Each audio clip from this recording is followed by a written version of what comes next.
ఎన్నికల ముందు పోలీసులు బైండ్ ఓవర్ చేసేది రౌడీలనే కదా అని మాజీ మంత్రి హరీష్ రావు తీవ్ర వ్యాఖ్యలు చేశారు. ఎర్రగడ్డ మోతీనగర్ వాసవి బృందావనం అపార్ట్మెంట్ వాసుల ఆత్మీయ సమ్మేళనం కార్యక్రమానికి హరీష్ రావు హాజరయ్యారు. ఈ సందర్భంగా మాజీ మంత్రి హరీష్ రావు మాట్లాడుతూ జూబ్లీహిల్స్ ఎన్నిక లేడీ వర్సెస్ రౌడీ మధ్య జరుగుతుందని అన్నారు.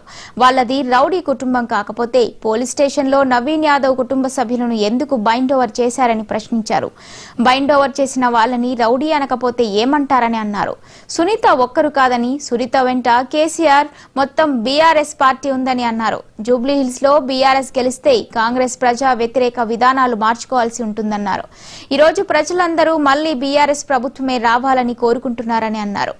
కాంగ్రెస్ పార్టీ చేసిన విధ్వంసాన్ని సరిచేయాలంటే మళ్లీ ఇంకెంత సమయం పడుతుందో అని చెప్పుకొచ్చారు. ఇండస్ట్రియలిస్ట్ బెదిరించింది నిజం, డబ్బులు వసూలు చేసింది నిజం. ఇట్లా చేస్తే పారిశ్రామికవేత్తలు వస్తారా? ఆనాడు బీఆర్ఎస్ గవర్నమెంట్ లో ఇండస్ట్రియలిస్ట్ తెలంగాణలో పెట్టుబడులు పెట్టమని లైన్లు కట్టినారు. కానీ కాంగ్రెస్ గవర్నమెంట్ లో వచ్చిన చేంజ్ ఏంటంటే యూరియా బస్తాల కోసం రైతులు లైన్ లో నిలబడతా ఉన్నారు. రేవంత్ రెడ్డి గారి యొక్క బ్యాడ్ పాలసీస్, ఆయన హైడ్రా పెట్టి హైదరాబాద్ లో ఈ 11 పెద్ద పెద్ద వెంచర్లు 13,500 కోట్ల విలువ కలిగిన వెంచర్లన్నీ చెరువులలో ఉన్నాయి. వీటిని గులగొట్టేస్తా అన్నాడు. నిజంగా గులగొట్టిరా? సెటిల్మెంట్ అయిపోయింది. సెటిల్మెంట్ చేసుకున్నారు. హైడ్రా పెట్టి బస్తీలు కూలగొడుతుంటే అసలు ఎవరు ఇల్లు కొనాలంటే ఏది హైడ్రాల్ ఉందో, ఏది కూలగొడతారో, ఎప్పుడు ఏం జరుగుతుందో అనే ఒక భయానకమైన పరిస్థితిని హైదరాబాద్ లో తీసుకొచ్చారు. ఆయన మాగంటి గోపీనాథ్ కాదు, మా ఇంటి గోపీనాథ్ గా అందరి తలలో నాలుకలాగా పనిచేసినటువంటి వ్యక్తి. దురదృష్టవశాత్తు ఆయన చనిపోయారు. సరే, ఆయనకు కుటుంబానికి బీఆర్ఎస్ పార్టీ గౌరవించి ఆయన గెలిపించుకోవాలని సునీతమ్మ గారికి టికెట్ ఇచ్చారు. ఈ రోజు ఒకవైపు సునీత, ఇంకొక వైపు కాంగ్రెస్ అభ్యర్థి ఎవరో మీకు తెలుసు. ముఖ్యంగా మా మహిళా సోదరిమణులు ఆలోచించాలి. ఈ election lady versus rowdy. Lady గెలవాలన్నా రౌడీ గెలవాలన్నా మీరు ఆలోచించండి. సునీత గెలుపు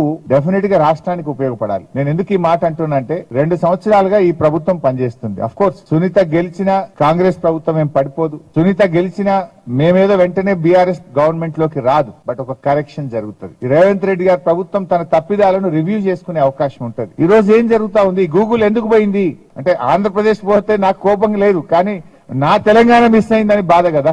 నిజంగా మా గవర్నమెంట్ ఉండుంటే ఇలా గూగుల్ ను హైదరాబాద్ లో తెచ్చుండే వాళ్ళం కాదా? ఇలా విశాఖపట్నం పోయింది కదా. ఓకే, అక్కడ ముఖ్యమంత్రి గారు కష్టపడ్డాడు, ఆయన తీసుకుపోతున్నాడు. బట్ మన ముఖ్యమంత్రి ఏం చేస్తున్నాడు?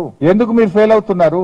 ఇవన్నీ ఆలోచించాల్సిన విషయాలు. అందువల్ల మీలాంటి చదువుకున్న వాళ్ళు, విజ్ఞులు దయచేసి ఒక కరెక్షన్ కోసం, ఈ రాష్ట్ర ప్రభుత్వ తప్పిదాలను వాళ్ళు ఆలోచింపజేసి రాష్ట్రం సద్మార్గంలో నడవడం కోసం మీరు సునీతమ్మ గారిని దయచేసి గెలిపించాలని కోరుతా ఉన్నా. తుపాకీ పెట్టింది నిజం, ఇండస్ట్రియలిస్ట్ బెదిరించింది నిజం, డబ్బులు వసూలు చేసింది నిజం. ఇట్లా చేస్తే పారిశ్రామికవేత్తలు వస్తారా? ఆనాడు బీఆర్ఎస్ గవర్నమెంట్ లో ఇండస్ట్రియలిస్ట్ తెలంగాణలో పెట్టుబడులు పెట్టమని లైన్లు కట్టినారు. కానీ కాంగ్రెస్ గవర్నమెంట్ లో వచ్చిన చేంజ్ ఏంటంటే యూరియా బస్తాల కోసం రైతులు లైన్ లో నిలబడతా ఉన్నారు. రేవంత్ రెడ్డి గారి యొక్క బ్యాడ్ పాలసీస్, ఆయన హైడ్రా పెట్టి హైదరాబాద్ లో ఈ 11 పెద్ద పెద్ద వెంచర్లు